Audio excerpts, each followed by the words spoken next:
കർത്താവായ യേശുക്രിസ്തുവിൻ്റെ അതിപരിശുദ്ധമായ നാമം വാഴ്ത്തപ്പെടുമാറാകട്ടെ. എല്ലാവർക്കും പ്രഭാത വന്ദനം അറിയിക്കുന്നു. വീണ്ടും നമുക്കൊരു നല്ല വിശുദ്ധ ദിവസത്തിൻ്റെ പുലർകാലം കാണുവാൻ, ദൈവത്തെ സ്തുതിക്കുവാൻ, കർത്താവിനെ മഹത്വപ്പെടുത്തുവാൻ, ദൈവവചനവുമായിട്ട് നമ്മുടെ പുതിയ ദിവസം ആരംഭിക്കുവാൻ സർവകൃപാലുവായ കർത്താവ് ഒരു അവസരം കൊടുത്തന്നല്ലോ. നന്ദിയോടെ സ്തോത്രം.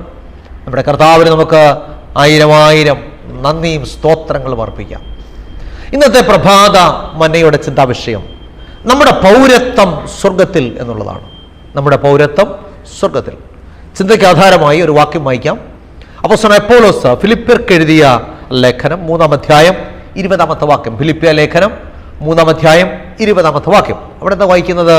നമ്മുടെ പൗരത്വമോ സ്വർഗത്തിലാകുന്നു, അവിടെ നിന്ന് കർത്താവായ യേശുക്രിസ്തു രക്ഷിതാവായി വരും എന്ന് നാം കാത്തിരിക്കുന്നു. വളരെ സുപ്രധാനമായ വാക്യമാണ്. നമ്മുടെ പൗരത്വമോ സ്വർഗത്തിലാകുന്നു, അവിടെ നിന്ന് കർത്താവായ യേശുക്രിസ്തു രക്ഷിതാവായി വരുമെന്ന് നാം കാത്തിരിക്കുന്നു. അപ്പൊ ഈ വാക്യത്തിൽ പറഞ്ഞിരിക്കുന്ന സുപ്രധാനമായ ആശയം എന്താണ്? നാം ഈ ലോകത്തിൽ താൽക്കാലികവാസികളാണ്. നാം ഇവിടെ കൂടാരവാസികളാണ്. നമുക്കിവിടെ നിലനിൽക്കുന്ന നഗരമില്ല, നമുക്കിവിടെ നിലനിൽക്കുന്ന വീടില്ല, നമുക്കിവിടെ നിലനിൽക്കുന്ന യാതൊന്നുമില്ല. എന്ന് പറഞ്ഞാൽ നാം അന്യരും പരദേശികളുമാണ്. ദൈവത്തിന് സ്തോത്രം. പലപ്പോഴും മനുഷ്യൻ വിസ്മരിക്കുന്ന ഒന്നാണ് നാം ഇവിടെ പരദേശികളാണ് എന്നുള്ളത്. We are in the world but we are not of this world. നാം ഈ ലോകത്തിൽ ജീവിക്കുന്നുവെങ്കിലും ഈ ലോകത്തിനുള്ളവരല്ല. അതുകൊണ്ടാണ് അപ്പോസ്തലനായ പൗലോസ് പറഞ്ഞത്, എനിക്ക് ജീവിക്കുന്നത് ക്രിസ്തുവും മരിക്കുന്നത് ലാഭവുമാകുന്നു. എത്ര ശ്രേഷ്ഠമായ പ്രസ്താവന! ജീവിക്കുന്നത് ക്രിസ്തു, മരിക്കുന്നത് ലാഭം. കാരണം എന്താണ്? ഈ മൺകൂടാരം ഏതു സമയത്തും അഴിഞ്ഞു പോകുന്നതാണ്. ഈ കൂടാരം മാറ്റിയടിക്കാനുള്ള കൂടാരമാണ്. ദൈവത്തിന് സ്തോത്രം.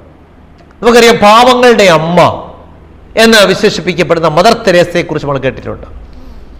മദർ തെരേസയ്ക്ക് നോബൽ സമ്മാനം ലഭിച്ചു.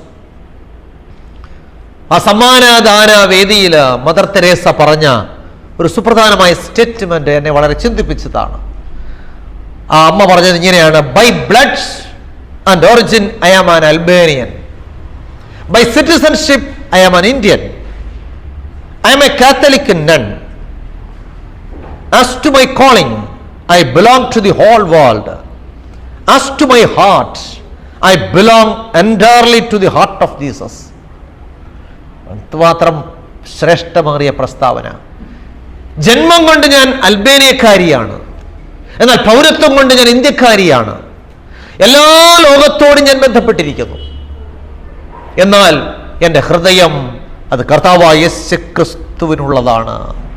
എന്ന് പറഞ്ഞാൽ ഞാൻ ഇവിടുത്തെ പൗരത്വം, ഇന്ത്യൻ പൗരത്വം ഉണ്ടെങ്കിലും എൻ്റെ ശരിക്കുള്ള പൗരത്വം സ്വർഗത്തിലാണ്. ദൈവത്തിന് സ്തോത്രം. എത്ര മഹത്തായ പ്രസ്താവനയാണ്!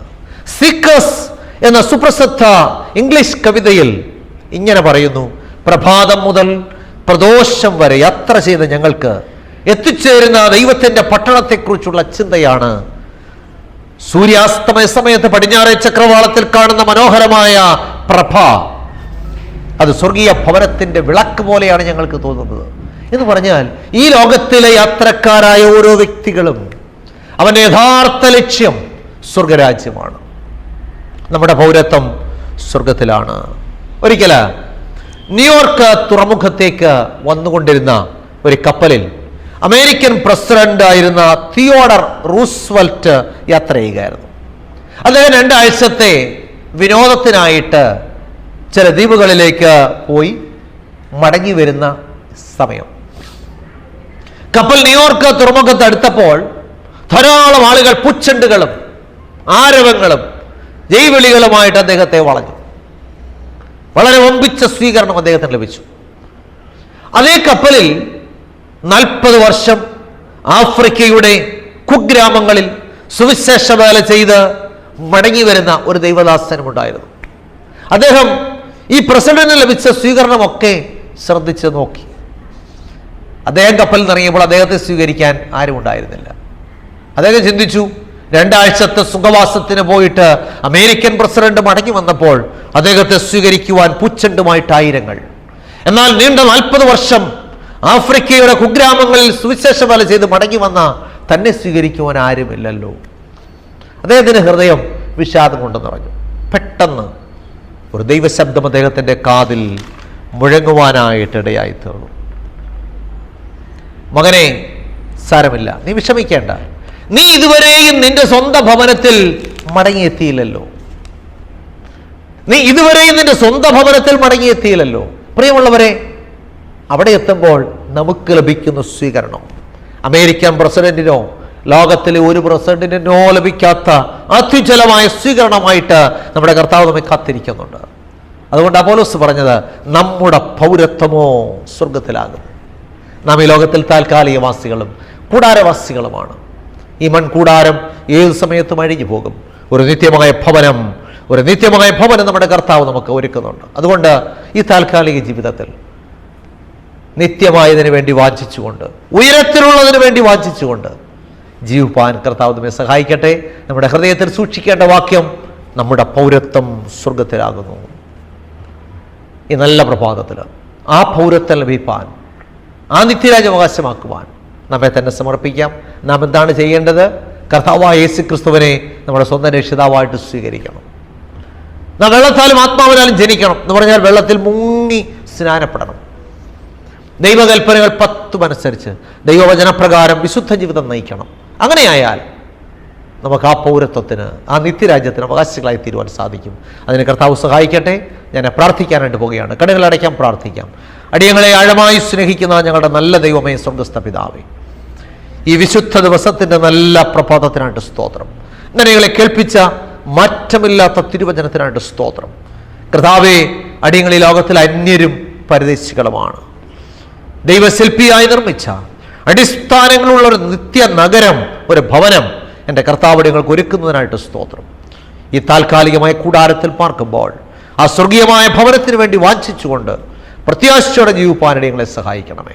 ഇന്ന് വചനം കേട്ട എല്ലാ പ്രിയപ്പെട്ടവരെയും കർത്താവ് അനുഗ്രഹിക്കണമേ.